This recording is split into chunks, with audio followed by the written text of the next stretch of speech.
The vanishing of the Eilean Mor Lighthouse keepers. The sea crashed violently against the jagged rocks of Eilean Mor as I approached the island, the salty spray biting at my face. I was aboard a small boat, drawn here by the mysterious disappearance of the lighthouse keepers in 1900. Eilean Mor, part of the isolated Flannan Isles in the Outer Hebrides, had always been a place of eerie beauty and foreboding legend.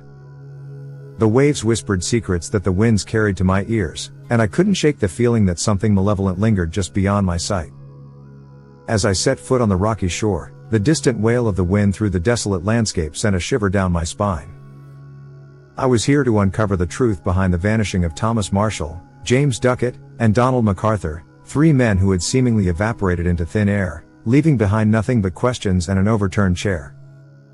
I made my way up the narrow path to the lighthouse, the mist swirling around my legs like ghostly fingers. The structure loomed above me, a solitary sentinel standing guard against the unforgiving sea. Its walls, once pristine, were now weather-beaten and scarred by the relentless elements. Upon entering the lighthouse, the atmosphere shifted. The air felt heavy, oppressive, as though the walls were closing in.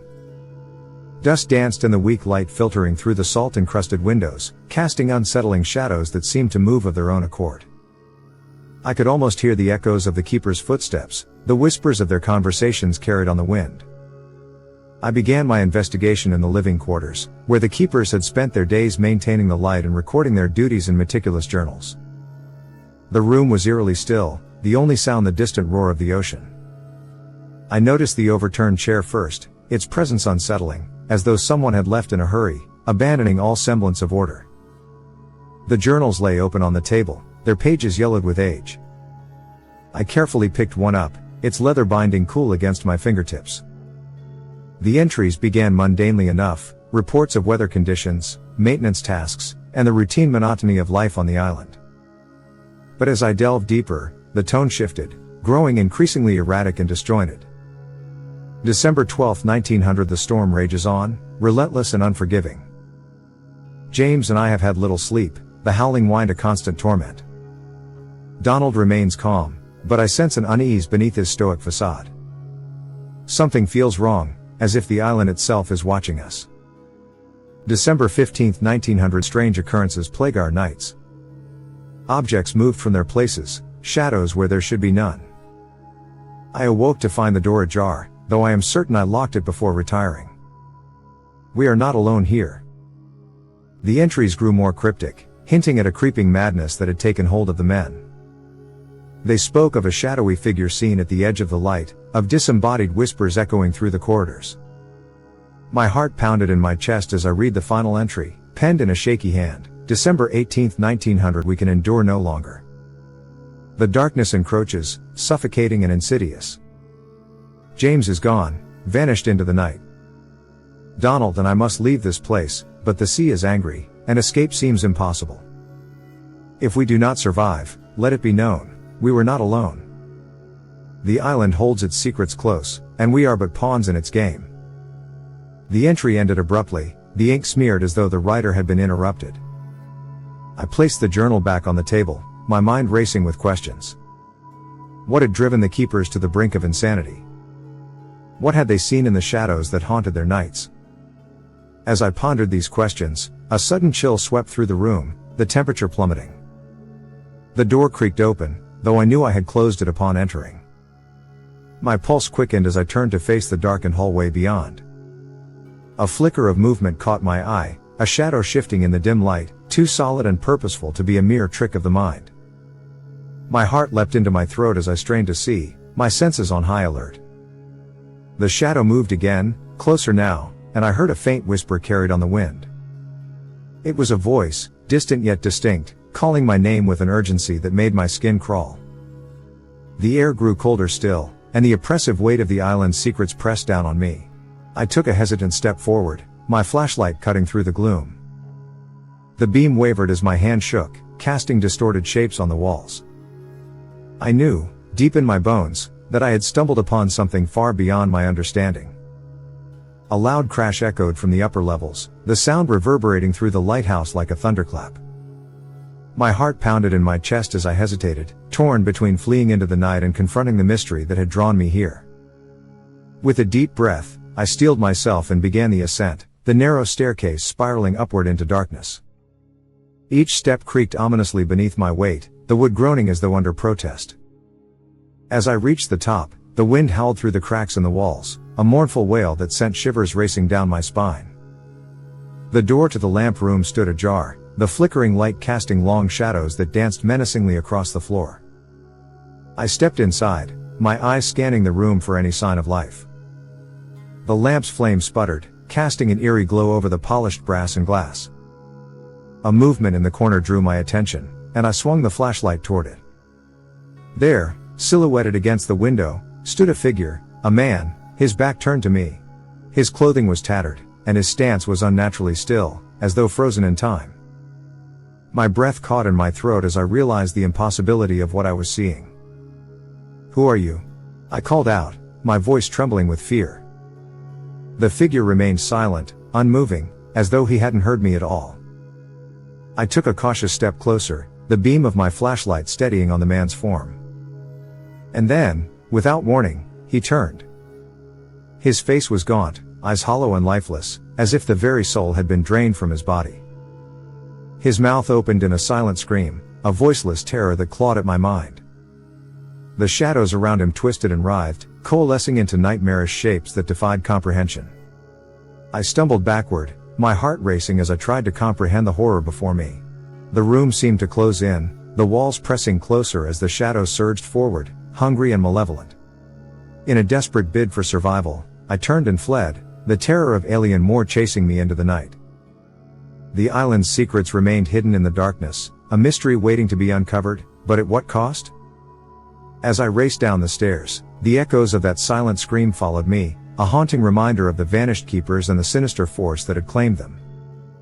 And so I ran, leaving behind the lighthouse and its terrible legacy, knowing that I would return to uncover the truth, no matter the cost. I barely slept that night. The howling winds battered the small cabin I had taken refuge in, making it creak and groan ominously. Each gust seemed to carry with it a sinister whisper, an echo of the horrors I had witnessed in the lighthouse. Every shadow seemed alive, hiding secrets that threatened to unravel my sanity. Morning brought little relief. The sky was a sullen gray, the sun a faint glimmer behind heavy clouds. I stood at the cabin's window, staring out at the relentless sea. The events of the previous day played over and over in my mind, each recollection sending a chill through my bones. I couldn't shake the image of the figure in the lighthouse, its hollow eyes and silent scream haunting my thoughts. Driven by a need for answers, I set out once more, determined to uncover the truth behind the disappearances. I trudged through the biting wind, my feet finding the familiar path back to the lighthouse. The island felt more oppressive today, the atmosphere heavy with an unshakable sense of dread. As I approached the lighthouse, a sudden movement caught my eye, a figure darting behind a cluster of rocks. My heart leapt into my throat as I squinted through the mist, trying to discern what I had seen. Was it just my imagination, or was there truly someone, or something, watching me? The wind picked up, its mournful wail echoing across the island. I hesitated, unsure whether to investigate the mysterious figure or press on to the lighthouse. In the end, my curiosity got the better of me, and I changed course, heading toward the rocks. The rocky terrain was treacherous, the stones slick with sea spray. As I drew closer, I spotted a small opening, a narrow cave mouth half hidden by the shadows.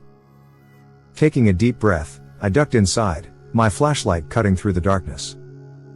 The cave was damp and cold, the air thick with the scent of salt and decay.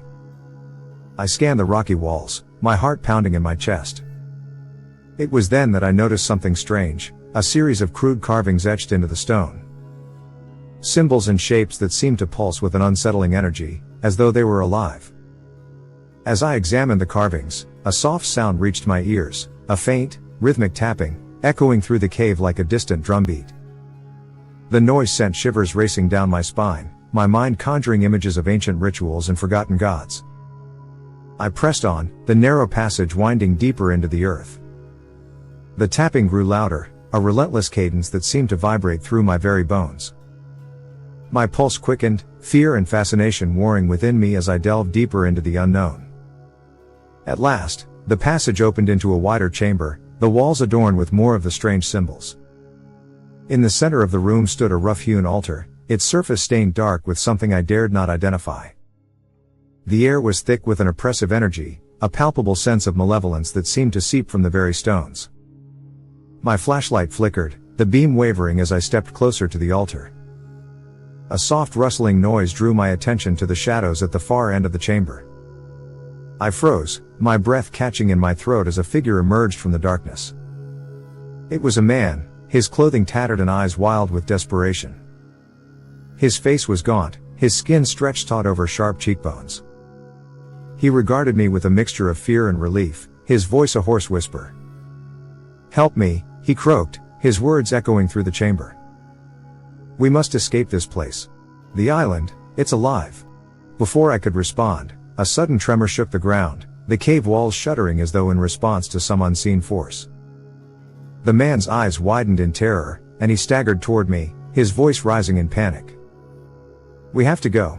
It knows we're here." Without warning, the chamber was plunged into darkness, the flashlight sputtering out as the tremors intensified. The air grew colder, the malevolent energy pressing in from all sides. My heart pounded in my chest as I reached for the man, my fingers grasping at empty air. The rhythmic tapping grew louder, a relentless cacophony that filled the chamber, drowning out all other sound. I stumbled backward, disoriented and terrified, my mind reeling from the onslaught. In the chaos, a single thought pierced the haze of fear: I had to get out.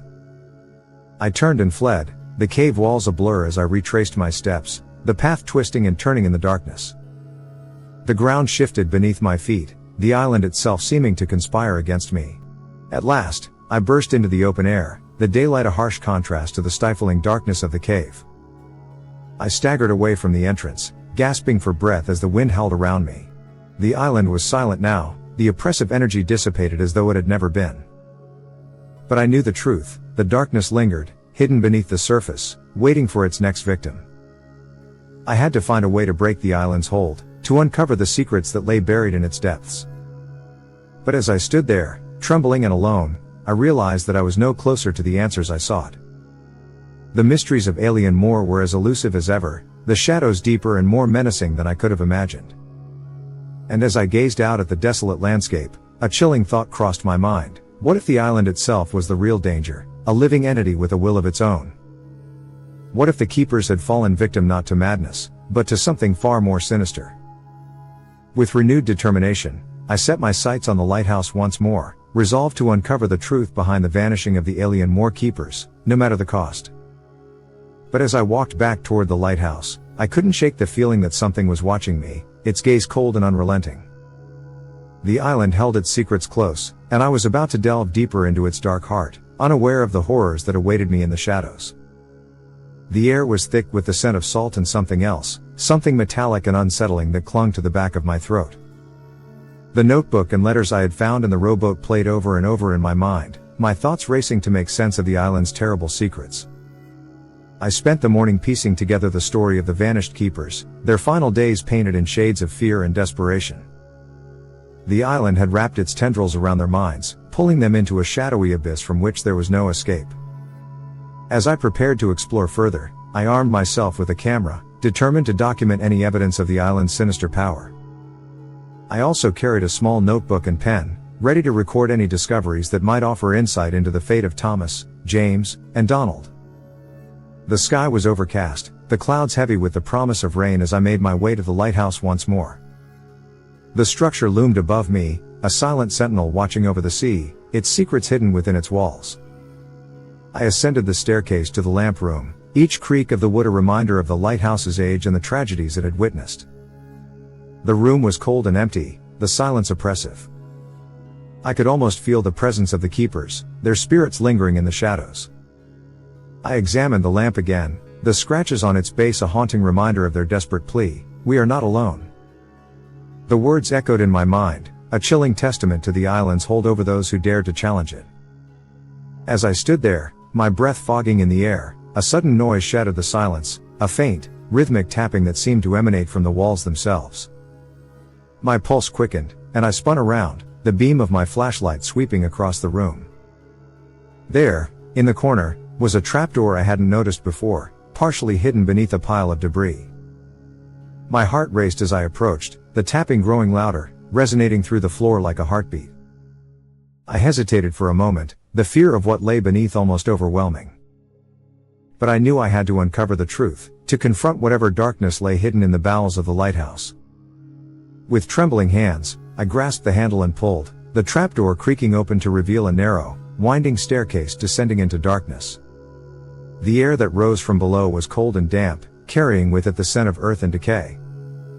I steeled myself and began the descent, each step echoing in the confined space. The flashlight beam wavered, casting grotesque shadows that danced along the walls, each one more menacing than the last. The stairs seemed to go on forever, spiraling downward into the depths of the earth. My mind conjured images of ancient catacombs and forgotten tombs, the weight of history pressing in from all sides. Finally, I reached the bottom, the passage opening into a cavernous chamber that seemed to stretch on endlessly. The air was thick with the smell of damp stone, the darkness impenetrable beyond the reach of my light. In the center of the chamber stood an altar, much like the one I had seen in the cave. Its surface was slick with moisture, the stone cold and unforgiving. Surrounding the altar were more of the strange symbols, their presence both familiar and unsettling. As I approached, the tapping sound grew louder, a relentless rhythm that echoed through the chamber. It seemed to emanate from the very walls, a reminder of the island's insidious power. I circled the altar, my flashlight casting eerie shadows that twisted and writhed. As I examined the symbols, I realized they formed a pattern, a complex web that seemed to pulse with a life of its own. The air grew colder, the oppressive energy pressing in on me from all sides. I felt the island's gaze upon me, a malevolent presence that watched my every move. My heart raced as I tried to decipher the symbols, to unlock the secrets hidden within their lines and curves. A sudden noise broke my concentration, a low, mournful wail that seemed to come from the very earth itself. The sound was both beautiful and terrifying, a siren's call that tugged at my mind, urging me to listen. I turned, the beam of my flashlight sweeping across the chamber. And there, emerging from the shadows, was the figure of a man. His form was indistinct, his features blurred by the darkness that clung to him like a shroud. I felt a chill race through me as I recognized him, Thomas Marshall, the vanished keeper. His eyes were hollow, his expression one of infinite sorrow. He regarded me with an intensity that was both unnerving and compelling, his presence a spectral reminder of the island's terrible power. "You've seen it, haven't you?" he asked, his voice barely a whisper. "The island's truth. It calls to you, as it did to me." I nodded, my voice failing me as I struggled to comprehend the reality of what I was witnessing. "The island knows us," he continued, his voice carrying a terrible weight. "It knows our fears, our desires. It uses them against us, a twisted game we cannot win." "What happened to you?" I managed to ask, my voice trembling. "We succumbed to its lure," he replied, his eyes filled with a haunting sadness. "Lost to the shadows, trapped in a cycle we cannot escape." The air grew colder still, the shadows deepening as if to emphasize his point. The weight of the island's gaze bore down on me, a suffocating pressure that threatened to crush my resolve. "How do we stop it?" I asked, desperation creeping into my voice. Thomas shook his head slowly, a sorrowful expression etched into his features. "We can't stop it. We can only survive it, and hope that we are not consumed." The shadows closed in, the darkness pressing against me from all sides. I felt the island's hunger, its insatiable desire to claim me as it had claimed so many others. With a final, lingering glance, Thomas faded into the darkness, leaving me alone in the chamber. The tapping continued, a relentless cadence that filled the air, drowning out all other sound. I turned and fled, the shadows snapping at my heels as I raced back up the staircase, the island's malevolent presence a constant companion. I burst into the light of day, the fog swirling around me as I stumbled out of the lighthouse and into the open air. The island was silent now, the oppressive energy dissipated as though it had never been. But I knew the truth, the darkness lingered, hidden beneath the surface, waiting for its next victim. I had to find a way to break the island's hold, to uncover the secrets that lay buried in its depths. But as I stood there, trembling and alone, I realized that I was no closer to the answers I sought. The mysteries of Eilean Mor were as elusive as ever, the shadows deeper and more menacing than I could have imagined. And as I gazed out at the desolate landscape, a chilling thought crossed my mind. What if the island itself was the real danger, a living entity with a will of its own? With renewed determination, I set my sights on the lighthouse once more, resolved to uncover the truth behind the vanishing of the Eilean Mor keepers, no matter the cost. But as I walked back toward the lighthouse, I couldn't shake the feeling that something was watching me, its gaze cold and unrelenting. The island held its secrets close, and I was about to delve deeper into its dark heart, unaware of the horrors that awaited me in the shadows. I stood at the edge of the lighthouse, the wind howling around me as if to warn me away. The island had shown its true nature, a malevolent force that sought to ensnare me in its web. But I had come too far to turn back now. I needed to understand the island's dark secrets, to uncover the truth behind the mysterious vanishing of the Eilean Mor Lighthouse keepers. Their fate weighed heavily on my mind, their desperate pleas for help echoing in the recesses of my consciousness. I returned to the lighthouse, determined to explore its depths once more. The air was cold and damp, the shadows deeper and more menacing than ever. The oppressive energy pressed in from all sides, but I refused to be cowed by fear. As I descended the narrow staircase, my flashlight flickered, the beam casting eerie shadows that danced along the walls. The tapping noise had returned, its relentless cadence reverberating through the structure, a sinister lullaby that promised only darkness. I reached the trapdoor once more, the path leading into the earth's bowels. The air grew colder still, the darkness thicker, as though the very fabric of reality had been twisted and distorted. With a deep breath, I descended the stairs, my heart pounding in my chest. The darkness pressed against me, a suffocating force that sought to extinguish the last vestiges of hope. But I pressed on, determined to confront whatever malevolent force lay hidden in the depths. The passage opened into the cavernous chamber, the stone walls slick with moisture. The altar stood at the center, the strange symbols pulsing with an otherworldly energy. The tapping grew louder, resonating through the chamber like the beating of a monstrous heart. I approached the altar, my flashlight casting grotesque shadows that twisted and writhed. The air was thick with an oppressive energy, a palpable sense of malevolence that seemed to seep from the very stones. And then I saw it, the source of the tapping. A figure crouched at the altar, its form indistinct and shrouded in darkness. Its fingers drummed against the stone, a rhythm that was both mesmerizing and horrifying. As I drew closer, the figure looked up, its eyes hollow and filled with an ancient rage. It was a man, but not a man, a twisted, grotesque parody of humanity, its features distorted by the island's malevolent influence. "You should not have come here," the figure rasped, its voice a low, guttural growl that sent shivers racing down my spine. "The island does not forgive trespassers. Who are you?" I demanded, my voice trembling.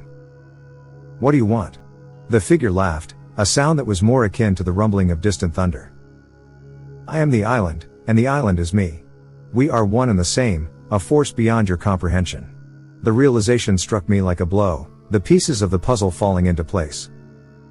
The island was not just a place, it was a living entity, a sentient force that had claimed the souls of the lighthouse keepers and twisted them into its servitors.